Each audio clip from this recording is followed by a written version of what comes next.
Presentar el gobierno español de forma unilateral, sin contar con los agentes sociales y sin contar con el Pacto de Toledo, donde está representado pues, de otros ingredientes.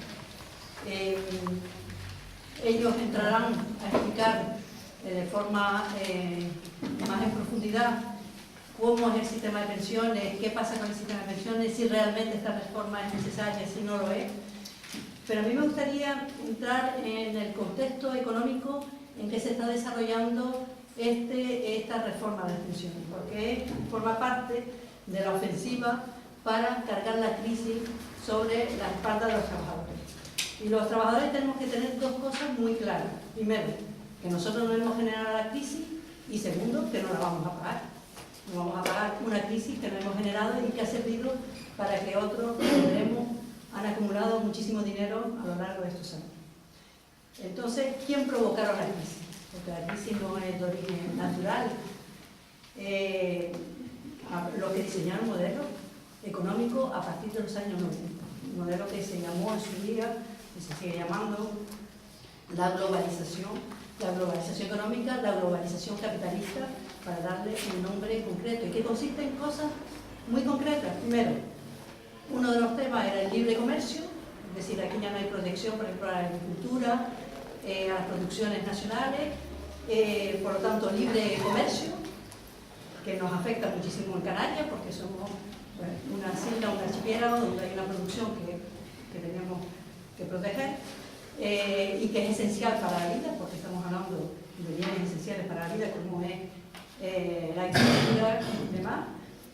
Las multinacionales, es decir, fusión de empresas, ya la pequeña y mediana empresa poco tiene que hacer, hay una fusión de empresas y hay grandes multinacionales que son las que pues, tienen las que dicen todo lo que hay que hacer en el ámbito económico. Eliminación de las empresas públicas, es decir, privatización de empresas y reducción del sector público. Y la desregulación financiera internacional, que todos hemos visto la crisis que ha generado en la banca y demás en el mercado internacional.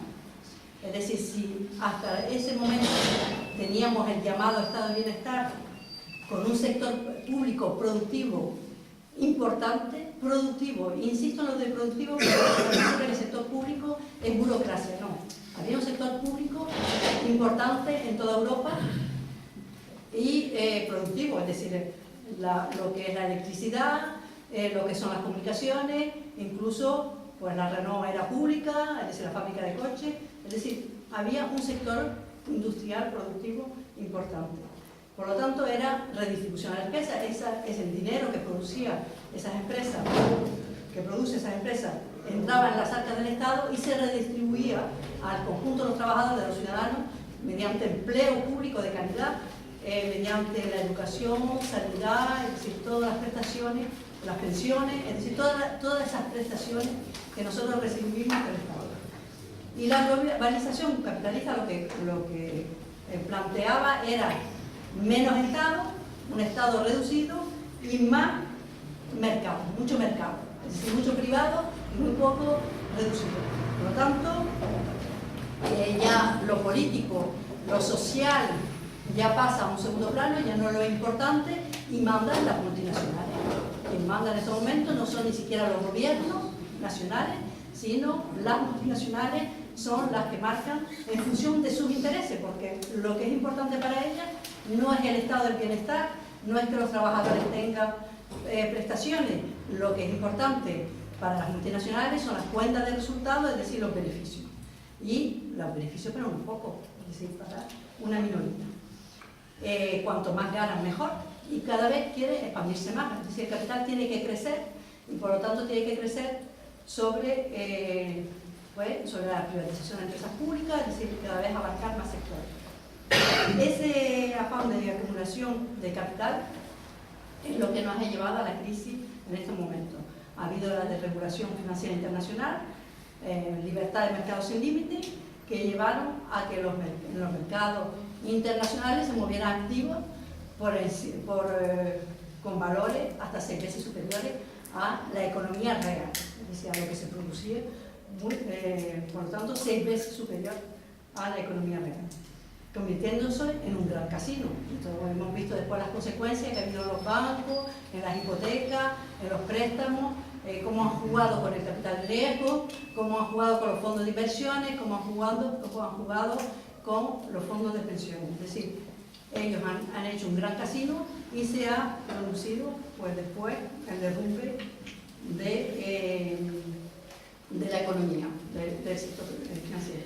Y aquí hablaban, y todavía hablan, determinados políticos, del milagro español, que fue la construcción masiva y la especulación que se hizo a la vez, porque cada vez se disparaba más el precio de la vivienda, se construía de forma masiva, pero a la vez se encarecía porque no había viviendas públicas, viviendas protegidas, que pudieran romper o contrarrestar el mercado, y por lo tanto aquí había que liberalizar suelo, había que construir y después poner en el mercado viviendas libres.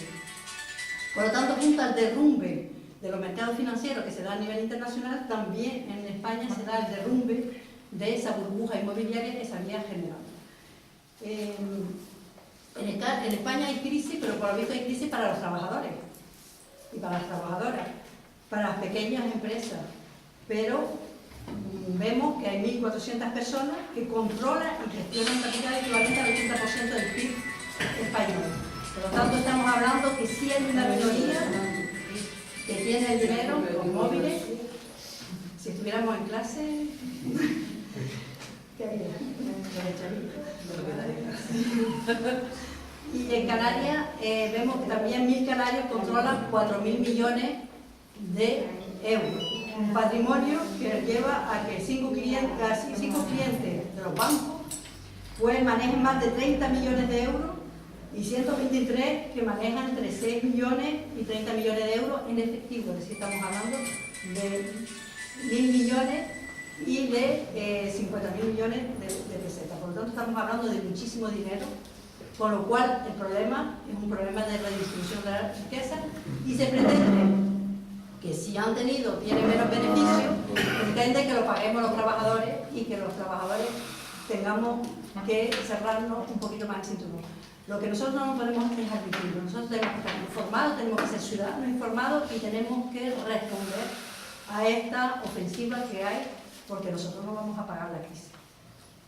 Yo le doy la palabra a Pino Trejo, que es una compañera de Izquierda Unida, que va a explicar un poco qué es lo que ha hecho Izquierda Unida, y después le daremos la palabra a Sergio, que bueno, desde la perspectiva joven, y ya los sindicatos entrarán en el tema fundamental, que es el tema de la reforma de las pensiones ya más en profundidad.